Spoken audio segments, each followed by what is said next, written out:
Bonjour, ici Christelle, bienvenue dans cette vidéo sur mon chemin vers Compostelle.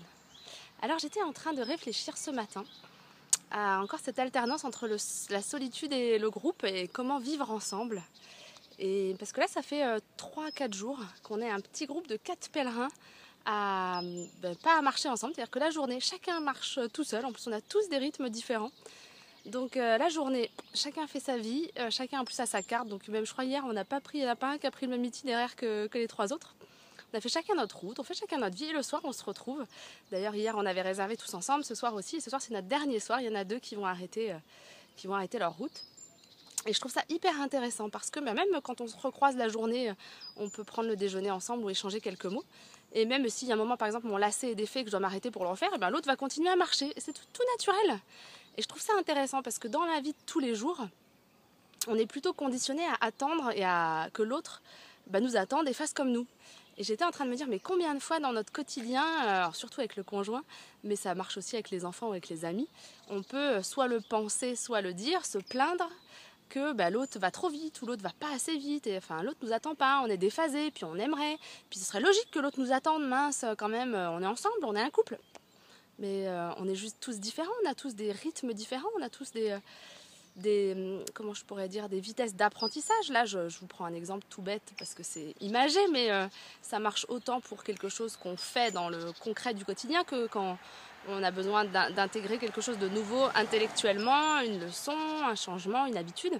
On n'a pas tous les mêmes rythmes, vous voyez ce que je veux dire ? Et du coup là je trouve ça intéressant parce que sur Compostelle, voilà, on va chacun à notre rythme et puis on est content de se retrouver le soir. Et pour autant il y a un respect tous les jours de chacun fait sa vie, chacun fait ce qu'il veut. Et en même temps voilà, l'autre jour j'étais pas très bien à un moment, il y a quelqu'un qui m'attendait, qui m'a appelé en me demandant si ça allait. C'est pas pour ça qu'on est indifférents, vous voyez ce que je veux dire, les uns aux autres, au contraire. Mais on est juste en respect de l'individualité de chacun. Si un jour j'ai pas envie de marcher avec quelqu'un et j'ai juste à dire voilà, j'ai envie d'être un peu seule, c'est normal, c'est fluide. Et je me dis mais pourquoi c'est pas comme ça dans notre quotidien ? Ça devrait être comme ça dans notre quotidien. Et voilà, c'était la réflexion de ce matin et je l'extrapolais en me disant en même temps, on n'apprend pas du tout à l'école le comment vivre ensemble, vous voyez, comment être en relation les uns avec les autres, comment communiquer. Et pour moi, c'est tellement la base, c'est-à-dire que ça devrait pour moi être enseigné au même moment que de lire ou d'écrire, quoi. Et qu'est-ce que ce serait plus simple si on apprenait dès maintenant aux enfants comment communiquer les uns avec les autres, comment être eux-mêmes dans leur individualité et à respecter ce qu'ils sont tout en respectant les autres également. Mais mon Dieu, qu'est-ce que le monde serait différent si on faisait ça avec les enfants de maintenant. En plus, ça deviendrait des futurs parents qui seraient totalement différents avec leurs enfants et là, les choses changeraient réellement, quoi. Et voilà, des fois, ça me paraît tellement simple et tellement évident. La toute petite chose, c'est même pas compliqué, ça coûte pas d'argent à l'État, enfin, c'est d'une simplicité, je trouve, basique et ça aurait un impact tellement puissant et tellement incroyable. Mais bon, je pense que ça va changer, doucement mais sûrement.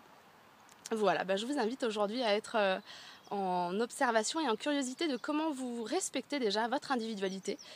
Si l'autre marche plus vite, des fois c'est pas évident de ne pas accélérer pour marcher aussi vite que l'autre, d'être juste en écoute de non tiens là ça va trop vite pour moi, je vais ralentir parce que c'est ce qui est juste pour moi. Parce qu'après on se plaint de dire ah mais tu fais chier, tu vas trop vite. Bah ouais mais l'autre c'était son rythme, c'était juste pas le mien, donc de quoi je me plains alors que c'est moi qui me suis pas respectée moi-même et je repose ça sur l'autre. Donc voilà, être en écoute de votre propre individualité et puis voir qu'est-ce que vous attendez des autres et comment vous êtes dans le vivre ensemble. Voilà, et bien merci d'avoir regardé cette vidéo, à bientôt.